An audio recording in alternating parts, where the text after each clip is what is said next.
Assalamualaikum warahmatullahi wabarakatuh.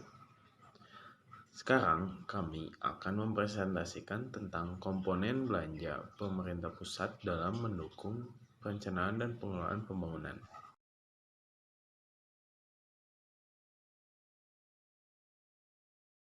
Materi yang pertama ada sumber-sumber penerimaan alokasi pemerintahan pusat. Dan berikut ini adalah contohnya.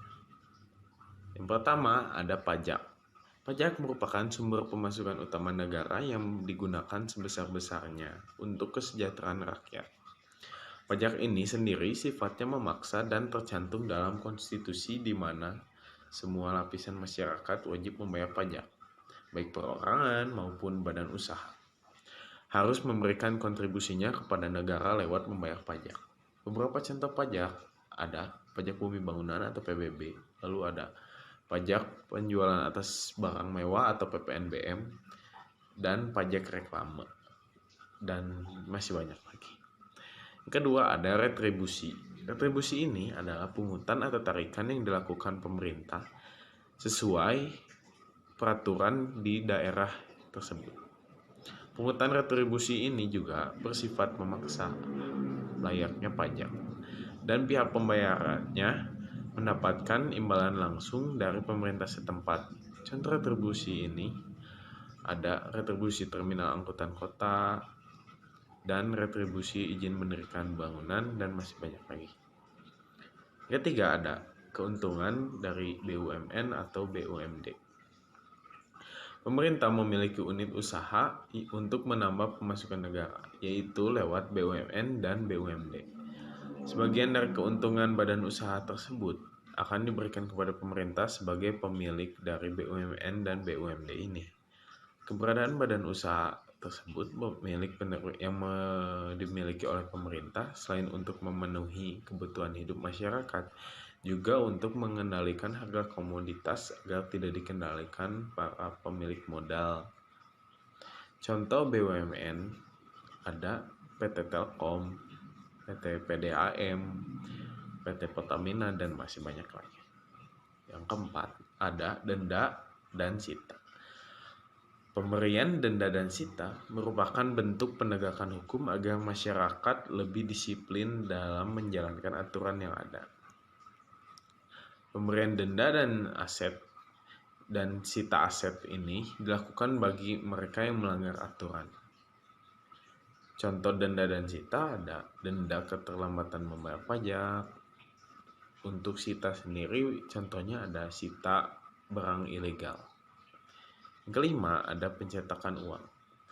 Pemerintah bisa saja mengalami defisit. Dan jika hal ini terjadi, maka salah satu cara untuk menutup defisit tersebut adalah dengan mencetak uang lebih banyak lagi. Namun jumlah uang yang dicetak harus dikendalikan dengan baik untuk menghindari terjadinya inflasi. Yang keenam ada pinjaman uang. Ketika terjadi defisit, selain mencetak uang, pemerintah juga bisa meminjam uang ke pihak lain seperti dalam negeri maupun luar negeri. Kelemahannya adalah pemerintah harus membayar hutang berikut dengan bunganya. Sumber pinjaman ini bisa didapatkan dari institusi perbankan, non-perbankan, pemerintah, maupun individu. Definisi pajak dan retribusi. Pajak adalah pungutan wajib yang dibayar rakyat untuk negara dan akan digunakan untuk kepentingan pemerintah dan masyarakat umum. Rakyat yang membayar pajak tidak akan merasakan manfaatnya pajak secara langsung. Pajak juga digunakan untuk kepentingan umum, bukan untuk kepentingan pribadi, sebagaimana diatur dalam Undang-Undang 1945 Pasal 23A disebutkan bahwa pajak dan kepungutan lain yang bersifat memaksa untuk keperluan negara diatur dengan undang-undang. Pajak merupakan salah satu fasilitas pemerataan pendapatan warga negara. Jadi ketika kita membayar pajak dalam jumlah tertentu, kita tidak langsung menerima manfaat pajak yang kita bayar. Yang kita akan dapatkan berupa perbaikan jalan raya di daerah kita, fasilitas kesehatan gratis bagi keluarga kita, beasiswa pendidikan bagi anak kita, dan lain-lainnya. Pajak menurut undang-undang pungutannya dapat dipaksakan, sehingga bila tidak membayar pajak akan kena konsekuensi yang kita lakukan. Definisi retribusi. Retribusi adalah pungutan daerah sebagaimana pembayaran atas jasa atau pemberian izin tertentu yang khusus disediakan atau diberikan oleh pemerintah daerah untuk kepentingan orang pribadi atau badan. Baik pajak ataupun retribusi ialah salah satu sumber pendapatan bagi pemerintah pusat ataupun pemerintah daerah yang sangat penting untuk membiayai pembangunan dan melaksanakan pemerintahan. Baik, sekarang saya akan menjelaskan tentang peranan pajak dan juga retribusi. Di Indonesia, untuk menyelenggarakan pemerintahan, daerah berhak untuk mengenakan pungutan kepada masyarakat yang berdasar pada Undang-Undang Dasar Negara Republik Indonesia tahun 1945 yang menetapkan sebagai salah satu perwujudan kenegaraan yang ditegaskan bahwa penempatan beban kepada masyarakat seperti pajak dan pungutan yang lain itu yang bersifat memaksa harus diatur dalam undang-undang. Dengan demikian, pemungutan seperti retribusi dan juga pajak memang harus di dalam naungan undang-undang. Fungsi utama dari pajak itu ada dua, yaitu ada regulator dan juga penerimaan. Keberadaan pajak di daerah juga harus ditentukan target yang diperoleh setiap tahunnya. Pajak memiliki peran yang sangat penting dalam melaksanakan fungsi pemerintahan dan juga negara, baik dari segi regulator, budgetary, retribusi, dan juga alokasi sumber daya. Sebagai anggaran, pungutan pajak merupakan salah satu sumber pemasukan atau keuntungan negara yang kemudian digunakan oleh pemerintah untuk membiayai pengeluaran dan juga pembangunan negara tersebut. Penerimaan keuangan oleh negara dari sektor perpajakan tersebut kemudian dimasukkan ke dalam anggaran pendapatan negara serta belanja negara ke komponen penerimaan dalam negeri. Fungsi dari penerimaan atau dapat disebut pula sebagai budgeter tersebut merupakan fungsi utama dari pemungutan pajak. Namun fungsi penerimaan tersebut dapat digunakan pula sebagai salah satu alat untuk memasukkan dana negara dengan optimal ke kas negara tersebut berdasarkan undang-undang pajak yang telah berlaku di negara tersebut. Yang kedua ada sebagai regulator. Peranan pajak yang kedua ini untuk mengatur. Apa itu mengatur? Maksudnya pajak digunakan sebagai sebuah alat untuk mengatur serta melaksanakan kebijakan-kebijakan yang telah ditetapkan oleh pemerintah sebagai dalam bidang-bidang khusus seperti bidang ekonomi, juga ada di bidang sosial. Peranan ini disebut pula sebagai fungsi tambahan serta fungsi pelengkap dari peranan pemerintah sebelumnya. Peran dari pajak yang kedua ini dapat digunakan oleh pemerintah untuk dijadikan sebagai alat guna mencapai tujuan yang ingin dicapai melalui kebijakan yang telah ditetapkan dan diberlakukan oleh pemerintah. Sebagai contohnya, pajak untuk barang-barang mewah seperti minuman keras biasanya akan lebih tinggi dibandingkan dengan pajak-pajak untuk barang-barang yang biasa ditemui dan tidak dijual dengan harga yang mahal. Yang ketiga ada menstabilkan kondisi ekonomi di suatu negara. Pajak juga dapat berperan sebagai stabilitas. Artinya pajak juga dapat membantu menstabilkan kondisi ekonomi di suatu negara. Dalam peranan yang ketiga ini, pajak memiliki fungsi yang dapat digunakan pula sebagai stabilitas keuangan negara. Peranan pajak yang ketiga ini dapat ini dapat dicapai dengan cara mengatur peredaran uang yang ada di masyarakat melalui pungutan serta penggunaan pajak yang digunakan menjadi lebih efisien dan juga efektif. Contoh peranannya sebagai stabilitas yaitu adalah dengan mengerahkan kebijakan stabilitas harga untuk mencapai tujuan dan juga menekan inflasi yang terjadi di negara tersebut. Dan yang keempat sebagai redistribusi pendapatan. Itu ialah sebagai redistribusi pendapatan itu artinya pajak memiliki peran sebagai penerimaan negara atau melalui pajak yang telah digunakan untuk membiayai pengeluaran serta juga pembangunan negara tersebut, sehingga dapat membuka kesempatan kerja bagi kerja guna meningkatkan pendapatan masyarakat di negara tersebut. Seperti yang telah dijelaskan sebelumnya, pajak merupakan sumber pendapatan terbesar yang terdapat di suatu negara. Oleh karena itu, pajak digunakan sebagai modal guna membuka lapangan pekerjaan yang baru, sehingga kecil masyarakat pengangguran yang bertempat di negara tersebut. Sehingga dari pengeluaran yang digunakan untuk membuka lapangan pekerjaan serta membayar gaji karyawan tersebut berputar secara terus-menerus dari masyarakat kembali lagi ke masyarakat.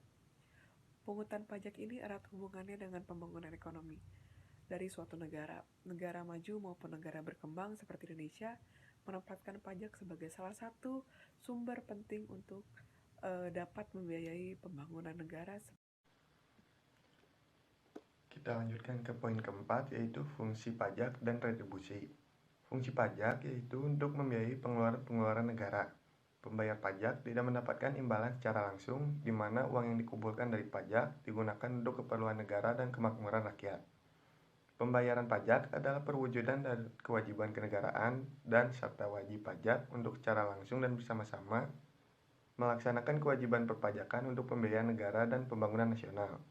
Membayar pajak bukan hanya kewajiban bagi tiap negara, tetapi juga hak untuk mereka ikut berpartisipasi terhadap pembiayaan negara dan pembangunan nasional.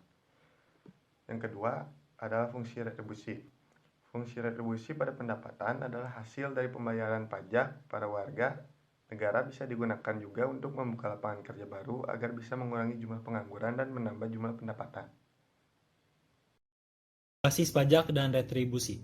Basis pajak dan retribusi berkaitan langsung dengan aktivitas ekonomi sektoral dan sistem serta kemampuan aparatur pemerintah daerah untuk menggali sumber-sumber pajak dan retribusi potensial yang dapat dijadikan sebagai basis utama pendapatan asli daerah.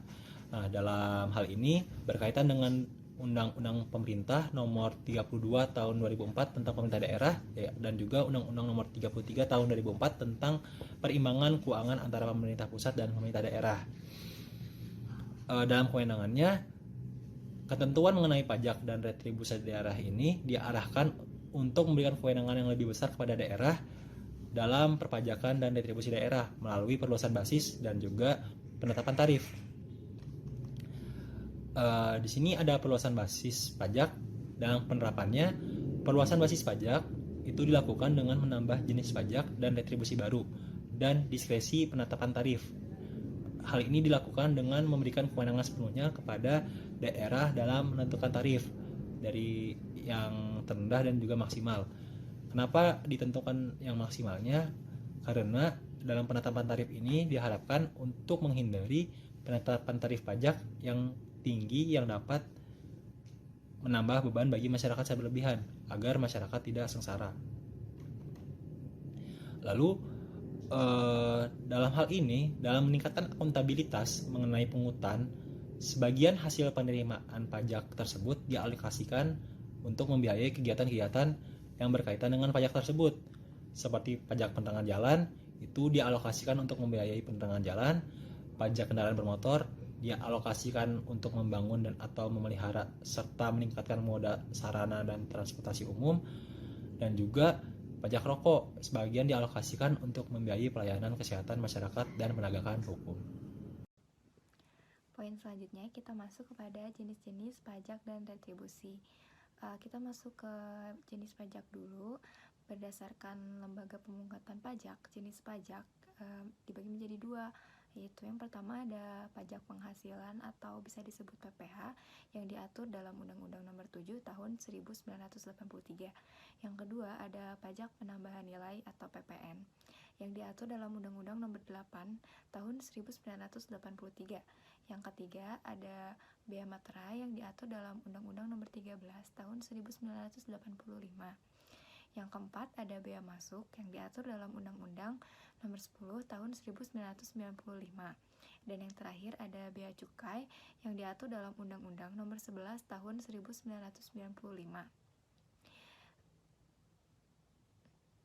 Yang kedua ada pajak daerah sesuai Undang-Undang Nomor 28 Tahun 2009. Jenis-jenis pajak daerah meliputi yang pertama ada pajak provinsi seperti pajak kendaraan bermotor, pajak rokok, pajak air permukaan, dan pajak bahan bakar kendaraan bermotor. Yang kedua jenis pajak kabupaten dan kota seperti pajak hotel, pajak restoran, pajak hiburan, pajak air tanah, dan pajak sarang burung walet. Jenis pajak berdasarkan wujudnya terbagi menjadi dua, yaitu yang pertama ada pajak langsung. Pajak langsung adalah pungutan atau pajak yang dibebankan secara langsung kepada wajib pajak seperti pajak kekayaan dan pajak penghasilan. Yang kedua, pajak tidak langsung, yaitu pungutan atau pajak wajib yang harus dibayarkan sebagai sumbangan wajib terhadap negara yang secara tidak langsung dikenakan kepada wajib pajak seperti cukai rokok. Sedangkan jenis pajak berdasarkan jumlah yang harus dibayarkan dibedakan menjadi 3, yaitu pajak pendapatan, yang kedua pajak penjualan, dan yang terakhir ada pajak badan usaha. Sekarang kita masuk ke jenis retribusi.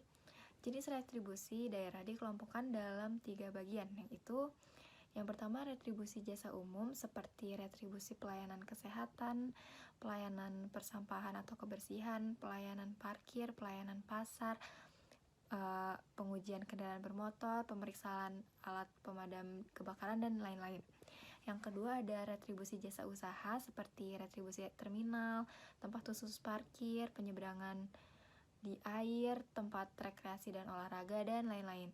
Dan yang terakhir ada retribusi perizinan seperti izin mendirikan bangunan atau IMB, izin tempat penjualan minuman beralkohol, izin gangguan, izin trayek, dan izin usaha perikanan. Struktur tarif pajak dan retribusi. Prinsip dan sasaran penetapan struktur pajak dan besarnya tarif retribusi. Pasal 14 ayat 1. Prinsip yang dianut dalam penetapan tarif retribusi pelayanan parkir tepi jalan umum didasarkan pada tujuan untuk meningkatkan kualitas pelayanan penyediaan fasilitas pasar. Yang dimaksud pada ayat 1 meliputi biaya operasional dan pemeliharaan, biaya bunga, dan biaya modal.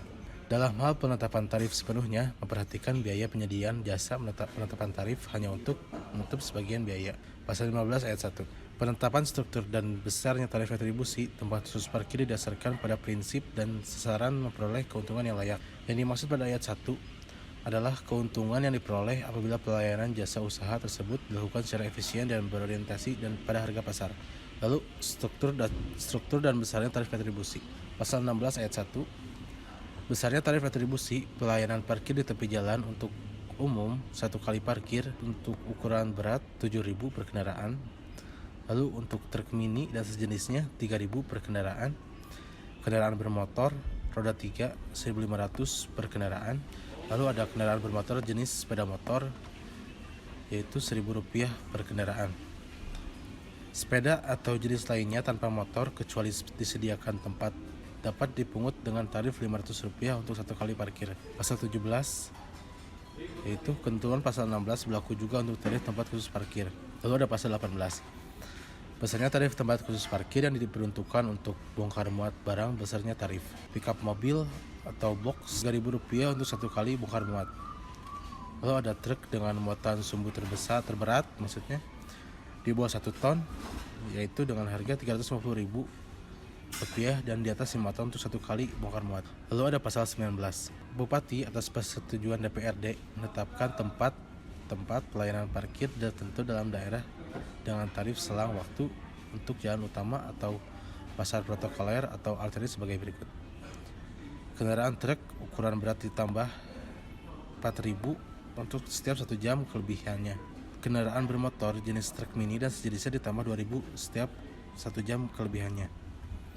Lalu kendaraan bermotor jenis sedan, van, minibus, pick up, dan kendaraan sejenis ditambah 1.000 untuk 1 jam kelebihannya. Lalu ada kendaraan bermotor sejenis sepeda motor ditambah Rp500 untuk setiap 1 jam kelebihan berikutnya. Lalu ada pasal 20. Tarif retribusi ditinjau kembali paling lama 3 tahun sekali. Yang dimaksud pada ayat 1 dilakukan dengan memperhatikan indeks harga dan perkembangan perekonomian. Perubahan tarif retribusi ditetapkan dengan peraturan bupati. Lalu ada tata cara perhitungan retribusi. Pasal 21 ayat 1 yaitu biasanya retribusi yang terutang dihitung berdasarkan perkalian antara tingkat penggunaan jasa dengan nilai persentase setoran wajib retribusi. Yang dimaksud pada ayat 1 adalah jumlah penggunaan jasa yang dijadikan dasar alokasi beban biaya yang dipikul pemerintah daerah untuk penyelenggaraan jasa yang bersangkutan. Yang dimaksud dalam pasal 19 adalah nilai rupiah atau persentase tertentu yang ditetapkan untuk menghitung besarnya retribusi yang terhutang. Yang dimaksud pada ayat 1 dapat ditentukan seragam atau bervariasi menurut golongan sesuai dengan prinsip dan sasaran penetapan tarif retribusi. Prinsip pengenaan pajak dan retribusi dalam mengenakan pajak terhadap wajib pajak, institusi pemungut pajak harus memperhatikan berbagai faktor terkait sumber penghasilan atau manfaat objek pajak dan penerimaan penghasilan atau manfaat subjek pajak, yang selanjutnya dikenal sebagai asas pengenaan pajak. Yang pertama, terdapat asas domisili. Berdasarkan asas ini, negara akan mengenakan pajak atas suatu penghasilan yang diterima atau diperoleh individu atau suatu badan. Nah, apabila untuk kepentingan perpajakan, individu tersebut merupakan penduduk atau berdomisili di negara itu atau badan yang berkedudukan di negara itu. Dalam kaitan ini, tidak dipersoalkan dari mana penghasilan yang akan dikenakan pajak itu berasal. Itulah sebabnya bagi negara yang menganut asas ini, dalam sistem pengenaan pajak terhadap penduduknya akan menggabungkan asas domisili kependudukan dengan konsep pengenaan pajak atas penghasilan baik yang diperoleh di negara itu maupun penghasilan yang diperoleh di luar negeri. Kemudian yang kedua terdapat asas sumber. Negara yang menganut asas sumber akan mengenakan pajak atas suatu penghasilan yang diterima atau diperoleh individu atau suatu badan, di mana apabila penghasilan yang akan dikenakan pajak itu diperoleh atau diterima oleh individu atau suatu badan yang bersangkutan dari suatu negara. Dalam asas ini, tidak menjadi persoalan mengenai siapa dan apa status dari orang atau badan yang memperoleh penghasilan tersebut. Sebab yang menjadi landasan pengenaan pajak adalah objek pajak yang timbul atau berasal dari negara itu. Contohnya, tenaga kerja asing yang bekerja di Indonesia, maka dari penghasilan yang didapat di Indonesia akan dikenakan pajak oleh pemerintah Indonesia. Kemudian terdapat asas kebangsaan, nasionalitas, kewarganegaraan. Dalam asas ini, yang menjadi landasan pengenaan pajak adalah status kewarganegaraan dari orang atau badan yang memperoleh penghasilan. Berdasarkan asas ini, tidaklah menjadi persoalan dari mana penghasilan yang akan dikenakan pajak berasal. Seperti halnya dalam asas domisili. Sistem pengenaan pajak berdasarkan asas kebangsaan ini dilakukan dengan cara menggabungkan asas kebangsaan dengan konsep pengenaan pajak atas penghasilan yang diperoleh di luar negeri. Kemudian, asas pengenaan pajak di Indonesia. Pemerintah Indonesia pada dasarnya menganut asas pengenaan pajak atas seluruh penghasilan, termasuk penghasilan dari luar negeri.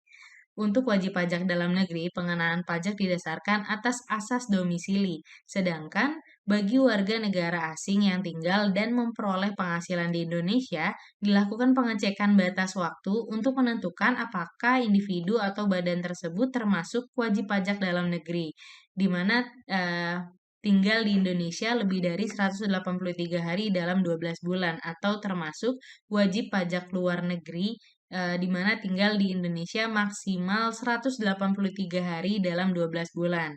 Bagi wajib pajak luar negeri hanya dikenakan terhadap penghasilan yang diperoleh di Indonesia saja.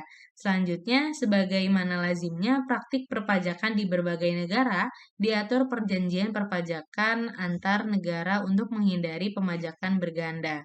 Kemudian masuk pada prinsip dan sasaran penetapan tarif retribusi yang telah tertera di Undang-Undang Republik Indonesia Nomor 28 Tahun 2009 tentang pajak daerah dan retribusi daerah. Prinsip serta juga sasaran penetapan tarif retribusi ini dibedakan berdasarkan golongan retribusi, yaitu retribusi jasa umum, retribusi jasa usaha, serta juga retribusi perizinan tertentu. Penggolongan ini didasarkan pada jenis pelayanannya serta perizinan.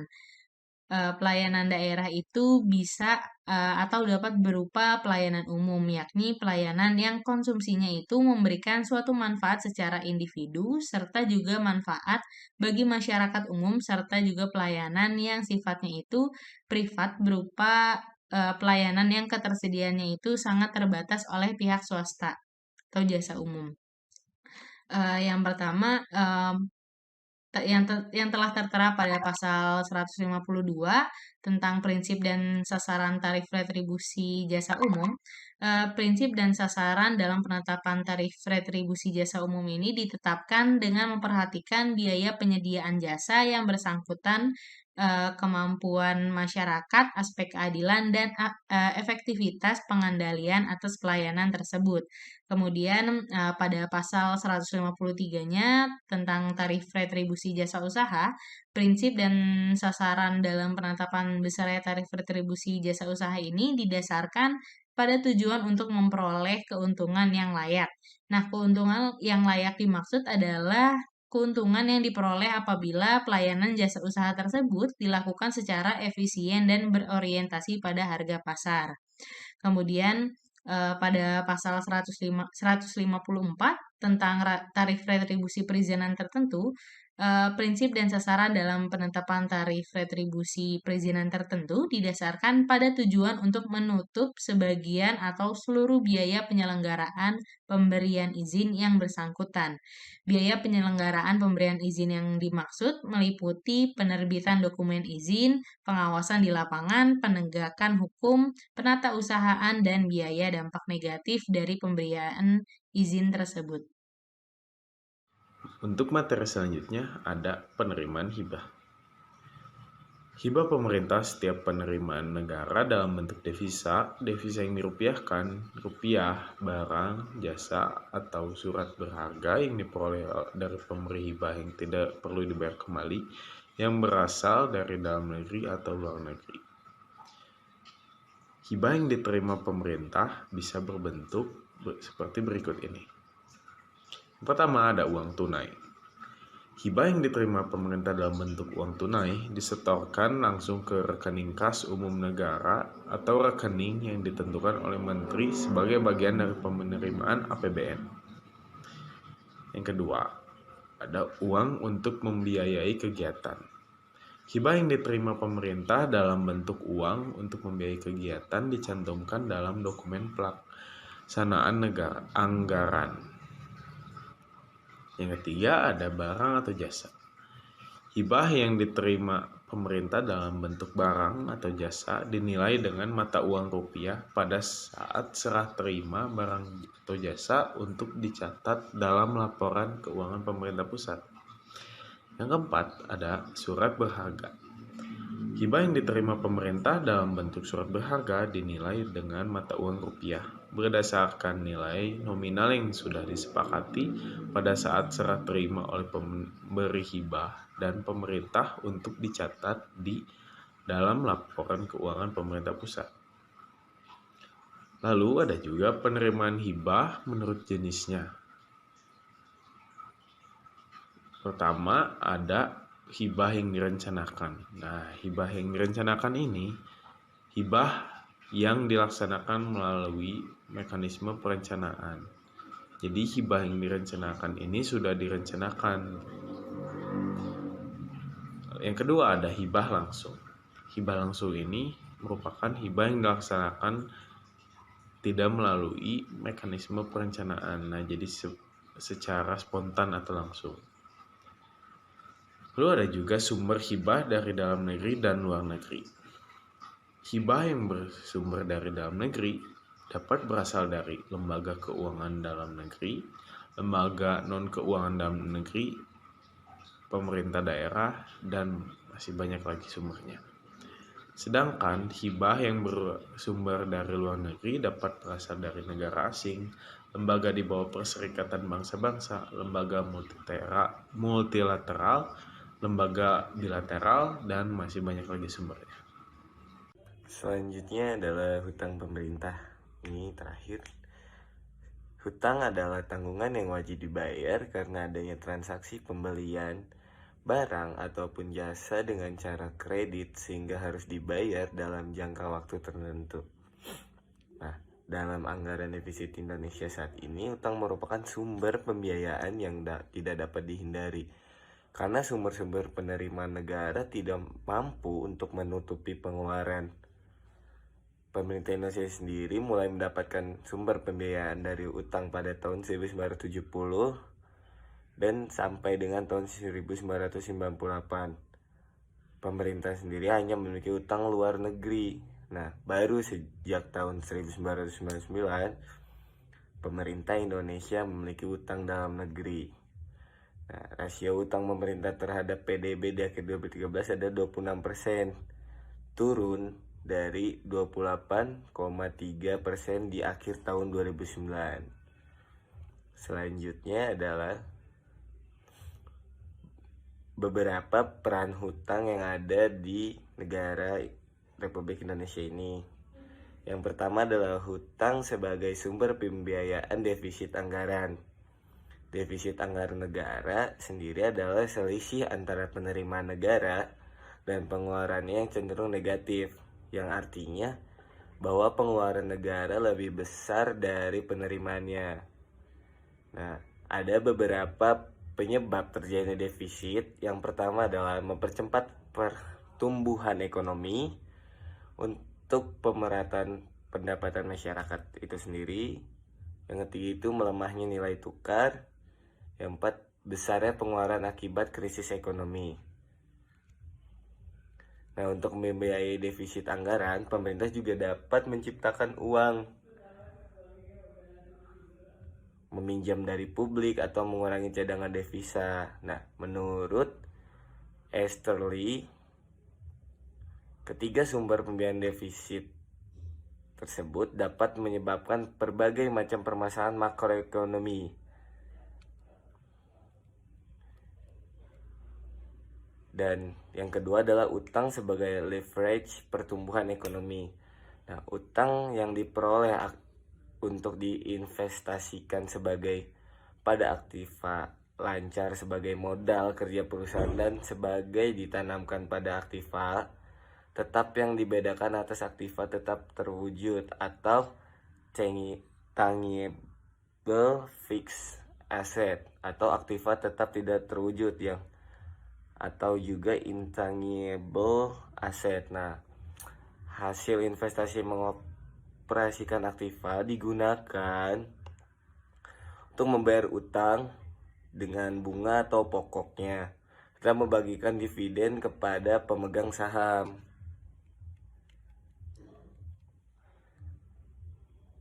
Sebagian hasil investasi ditahan untuk pertumbuhan perusahaan tersebut atau yang digunakan untuk dalam waktu jangka panjang. Oleh karena itu, utang diharapkan dapat lebih meningkatkan pertumbuhan asetnya. Demikian juga dengan pemerintah, dari utang yang diterima diharapkan dapat meningkatkan pertumbuhan ekonomi negaranya itu sendiri. Nah, menurut Suparmoko terdapat beberapa macam hutang negara. Yang pertama itu utang dengan jaminan dan tanpa jaminan, yang terdiri atas reproductive debt, dan debt weight debt. Yang kedua adalah utang sukarela dan utang paksa. Dan yang terakhir adalah utang dalam negeri dan utang luar negeri. Nah, sedangkan utang luar negeri ini adalah utang yang dimiliki oleh pemerintah pusat, yang terdiri dari utang bilateral, multilateral, fasilitas, kredit ekspor, komersial, leasing, dan surat berharga negara yang diterbitkan di luar negeri dan dalam negeri yang dimiliki oleh bukan penduduk. Nah, yang selanjutnya itu utang dalam negeri. Utang dalam negeri hanya mencakup pemindahan kekayaan di dalam masyarakat negara itu sendiri, baik pada saat terjadinya hutang maupun terjadinya pembayaran bunga dan pengembalian cicilan hutang. Nah, sedangkan utang luar negeri yang tadi dibicarakan sebelumnya itu mencakup pemindahan kekayaan negara yang meminjamkan kreditur ke negara peminjam atau debitur pada saat terjadi hutang. Nah, permasalahan dalam hutang yang ada di negara kita sendiri adalah dalam mengelola hutang itu sendiri. Tujuan utama pemerintah Indonesia melakukan pinjaman adalah untuk membiayai pengeluaran yang lebih besar daripada penerimaan sebagai konsekuensi dari anggaran defisit yang dianut pemerintah saat ini. Nah, diharapkan sendiri utang yang diterima pemerintah mampu menjadi faktor leverage dan tidak hanya menghindari opportunity cost akibat hilangnya kesempatan untuk memperoleh keuntungan lebih banyak dan tidak dapat dipastikan dan tidak dapat diukur juga kebesarannya. Nah, sebagai unsur leverage, seharusnya utang yang dilakukan untuk melipat gandakan aset negara itu dengan cara menggunakannya untuk membiayai proyek-proyek investasi yang memberikan return yang melebihi biaya utang yang akan diterima. Nah, tetapi Kementerian Keuangan dalam hal ini DJPU tidak memiliki mekanisme khusus untuk menilai efektivitas operasional pengelolaan utang. Dalam pengelolaan utang itu sendiri seharusnya dipertimbangkan cost dan return dari utang yang dibuat.